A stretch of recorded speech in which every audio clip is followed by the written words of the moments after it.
2,200원짜리 쓰레기 단가 한 번쯤은 받아보셨죠? 여러분, 그 2,200원이 어디로 갔는지 아세요? 배민을 소유하고 있는 독일 회사인 딜리버리 히어로가 지난 2년 동안 배민에서만 무려 1조 원을 챙겨갔습니다. 라이더들 단가 깎고 미션 줄이고 로드러너 밀어붙이면서 만든 배민의 수입들, 그 수입의 절반 이상이 독일로 넘어간 겁니다.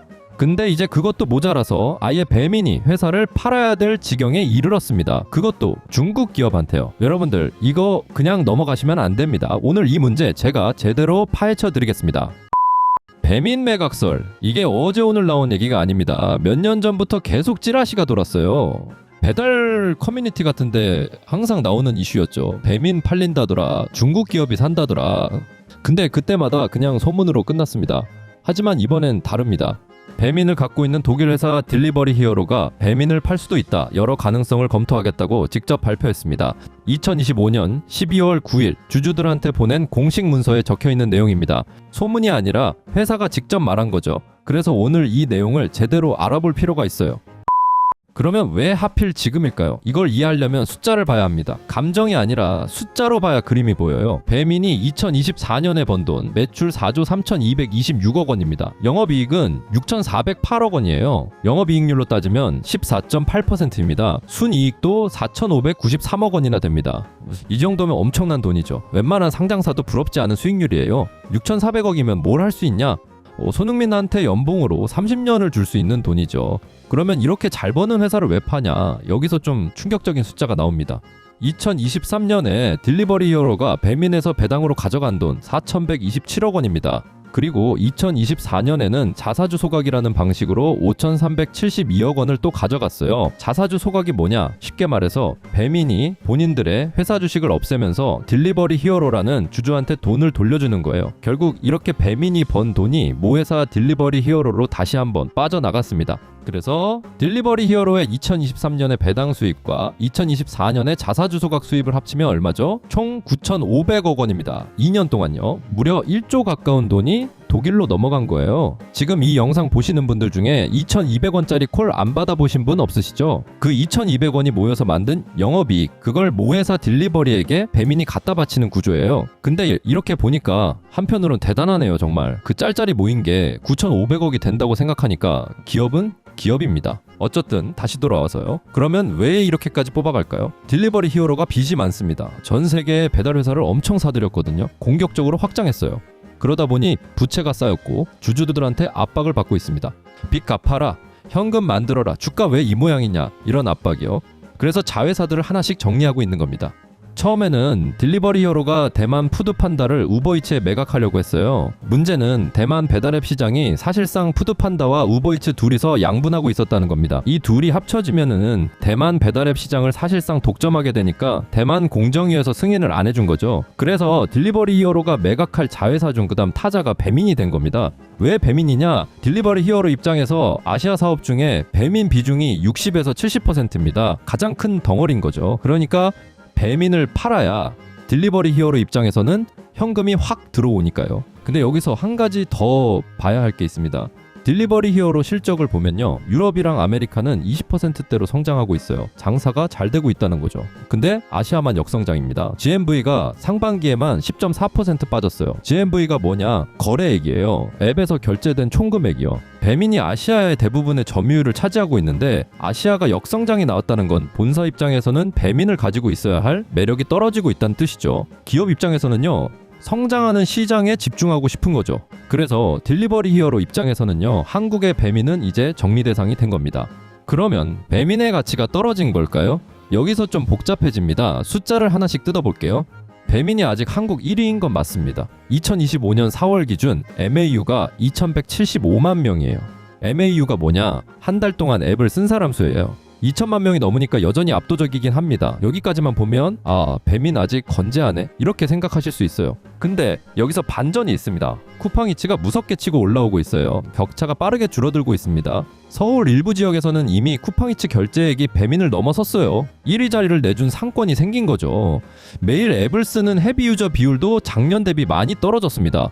배민이 1등인 건 맞는데 뒤에서 쫓아오는 놈이 점점 가까워지고 있는 거예요. 더 심각한 건 사장님들 이탈이에요. 이거 진짜 중요한 지표입니다. 배민 사장님 앱 MAU는 계속 떨어지고 있고요. 쿠팡이츠 사장님 앱은 급증하고 있어요. 이제 격차가 거의 없어졌습니다. 왜 이렇게 됐냐? 먼저 점주들이 매달 내던 고정 광고비인 깃발 시스템이라 불리는 울트라콜 대신에 주문이 들어올 때마다 퍼센트로 수수료를 떼는 방식으로 바꿨죠. 거기다가 포장 수수료까지 받기 시작했고요. 이게 배민 입장에서는 수익성 개선이에요. 근데 점주 입장에서는 비용이 늘어난 거죠. 그러니까 떠나는 겁니다. 쿠팡이츠로요. 이거 요즘 배달하시는 분들은 뼈저리게 체감하고 계실 겁니다. 예전만큼 콜이 안 잡힌다는 거. 특정 지역에서 배민 콜이 확 줄었다는 거. 혹시 내가 일을 이상하게 하고 있나? 내가 뭘 잘못하고 있나? 이런 생각 해보신 적 있으시죠? 아닙니다. 여러분의 잘못이 아니에요. 구조적인 문제예요. 점주가 떠나면 주문이 줄고, 주문이 줄면 콜이 줄고, 콜이 줄면 기사가 떠나고, 악순환이에요. 여러분이 느끼는 그 체감, 틀린 게 아닙니다. 여기서 이런 생각하실 수 있어요. 아니 그래도 배민이 영업이익이 6,400억인데 엄청 잘 버는 거 아니냐? 맞습니다. 숫자만 보면 건강해 보여요. 근데 이게 함정이에요. 이 영업이익이 어떻게 나온 건지를 봐야 합니다. 라이더 단가 깎고 미션 줄이고 점주 수수료 올리고 포장 수수료 만들고 기사와 점주 양쪽을 쥐어짜서 만든 숫자라는 거죠. 쉽게 말해서 운동은 안 하고 그냥 굶어서 다이어트 하는 거죠. 이렇게 되면 오래 못 갑니다. 언젠간 요요가 오는 거죠. 그러니까 점주랑 라이더가 이탈하는 거고 점유율이 흔들리는 거죠. 과거에 요기요가 매각될 때도 똑같았어요. 딜리버리 히어로가 요기요를 팔기 전에 뭘 했냐? 점유율 확대 전략을 버리고 단기 수익성 개선에 집중했어요. 숫자 예쁘게 만들어서 8천억에 팔았죠. 근데 그 과정에서 요기요의 점유율이 급감했어요. 지금 배민이 똑같은 패턴을 밟고 있는 겁니다. 역사는 반복된다더니 진짜 놀라울 정도로 그대로 반복되고 있어요. 여기서부터가 중요합니다. 그럼 배민을 누가 살까요? 지금 거론되는 후보가 몇 개 있습니다. 지금 가장 많이 거론되는 게 중국 메이투안이에요. 무려 알리바바랑 손을 잡고 있는 거대 기업입니다. 돈은 확실히 있어요. 시장에서 보는 배민 매각가가 최소 6조 원 이상인데 이 돈을 낼 수 있는 데가 생각보다 많지 않거든요. 메이투안은 가능합니다. 근데 딜리버리 히어로가 더 높은 가격을 원하고 있다는 얘기도 있어요. 근데 중국 기업이 들어오면 어떻게 될까요? 솔직히 말씀드릴게요. 중국 현지 배달 단가가 건당 2위 안입니다. 하나로 400원이에요. 맨 윗등급인 전업 라이더의 경우에는 건당 3위 안에서 4위 안 정도고요. 하나로는 500원에서 700원 수준입니다. 우리가 2,200원 받는다고 힘들다 하는데 그쪽은 400원이에요. 400원. 진짜 리얼 현대판 노예 그 자체죠. 이처럼 중국 기업이 인수하면 단가가 지금보다 나아질 거라고 기대하기는 현실적으로 많이 어렵습니다. 게다가 지도 데이터, 결제 정보, 개인 정보가 다 넘어갈 수 있어요. 배달앱이 갖고 있는 데이터가 얼마나 많은지 아시죠? 집 주소, 연락처, 결제 수단, 주문 패턴 이게 다 중국으로 넘어갈 수 있다는 거죠. 이거 재수없으면 국가 보안 문제까지 엮일 수 있어요. 그러면 네이버가 사면 되는 거 아니냐 이런 생각하시는 분들 많을 겁니다. 저도 솔직히 국내 기업이 인수하는 게 낫다고 봐요. 근데 현실적으로 쉽지 않습니다. 네이버가 배민까지 인수하게 되면 뭐가 되냐? 검색, 쇼핑, 배달을 다 장악하게 되는 거죠. 그럼 공정위가 가만히 있을까요? 예전에 딜리버리 히어로가 요기요를 가지고 있었을 때 배민도 소유하려고 나서자 공정위에서는 배민을 사려면 요기요를 팔라는 조건을 걸었습니다. 딜리버리 히어로가 배민을 사게 된다면 당시 한국 배달앱 1, 2를 모두 소유하게 되므로 독과점 상태가 되기 때문이죠. 이처럼 독과점 규제가 빡세기 때문에 네이버가 손대기 어려운 이유가 여기 있습니다. 그럼 우버는 어떨까요? 예전에 한국 들어왔다가 나간 전적이 이미 있죠. 2017년에 서비스를 시작했지만 당시에 배민과 요기요에 밀려 2년 만에 철수했습니다. 이처럼 한번 실패한 경험이 있으니까 신뢰가 좀 떨어지긴 해요. 근데 우버이츠가 들어오면 쿠팡이츠랑 정면 경쟁이 붙습니다. 쿠팡이츠가 우버이츠를 벤치마킹한 느낌이 있죠.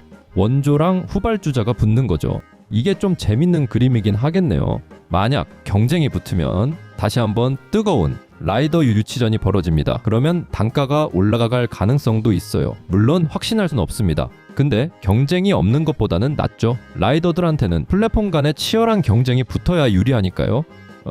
여기서 한 가지 짚고 넘어갈 게 있어요. 어떤 기업이 배민을 인수하든 라이더 처우가 무조건 나빠질 거라고 단정하기는 어렵습니다. 아니 이게 무슨 소리냐. 매각되면 당연히 쥐어짜는 거 아니냐 이렇게 생각하실 수 있어요. 근데 좀 다른 각도로 보셔야 합니다. 지금 쿠팡이츠가 치고 올라오고 있거든요. 새로 인수한 기업이 라이더 단가를 확 깎아버리면 어떤 일이 벌어지냐면 기사들이 쿠팡으로 다 넘어갑니다. 배달이 안 되면 앱이 무슨 소용이에요. 빠른 배달이 경쟁력인데 기사가 없으면 게임이 안 됩니다. 그래서 막상 초반부터 단기 수익만 보고 막 쥐어짜기가 생각보다 쉽지 않아요. 그리고 정부 규제도 있습니다. 지금 배달앱 수수료 상한제 얘기가 나오고 있고요. 가불관계 공정화법도 재추진 논의 중이에요. 플랫폼 노동자 보호 움직임도 계속 나오고 있죠. 2027년도 최저임금 심의 과정에서 플랫폼 노동자 최저임금 적용을 다시 논의할 수 있다라는 얘기도 있어요. 기업이 마음대로 하기가 어려운 환경이 만들어지고 있는 겁니다. 예전 같으면 그냥 당했을 일들을 이제는 조금씩 보호해주는 세상에 오고 있어요. 로드러너 얘기도 해야겠죠. 이게 배민 매각이랑 또 직접 연결되는 부분이죠. 여기서 또 반전이 있습니다. 먼저 로드러너가 뭐냐? 딜리버리 히어로가 만든 앱입니다. 배민이 이걸 도입하면 인수기업은 딜리버리 히어로한테 사용료를 계속 내야 해요.